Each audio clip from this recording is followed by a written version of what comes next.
ฟ้าห้องห้อยหกฝนตกห้อยห่างน้ำแม่ซอยออกวังเสียงดังโอ้โอ้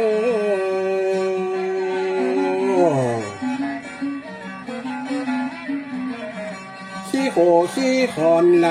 มาโลโลอกปวดโทเป็นลำเป็นเปียว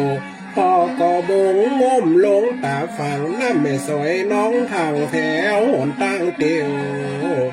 เดียวเจ้าแม่เล่มก่อโอ้ก่อแขมลูดโดยน้ำจัดหน้า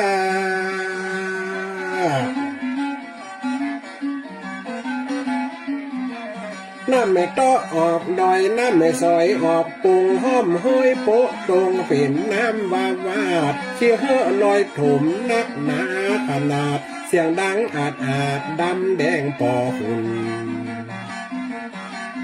แต่นาค่อยปีค่อยขวบย้ำกลางว่าสารน้ำไม่ซอยออกมาท่วมหน้าท่วมตรงน้ำไม่ซอยไม่ต้อเปาะลงแม่วังป่าข้าวป่ากลางตีห่างดังทมท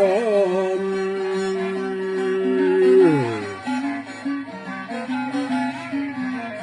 ห้อมห้อยปูดอยหลายมาล้มมันทุมันโถมาให้หน้าตาส่วนลูกน้ำไม่ซอยบ้านดอยบ้านป่ากินน้ำตาแม่ซอยตึงมวนนอ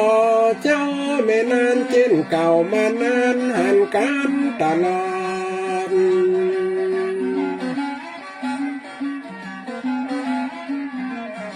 ดินดำนำจุ่มไหลกุ้มสุดปีเปิ้นว่าบ้านดีไว้ถึงอวดอ่างถึงยามละดูมันก็นองเป็นข้างถ้าลูกปูปางมันก็แห้งก็เหือดกลับมา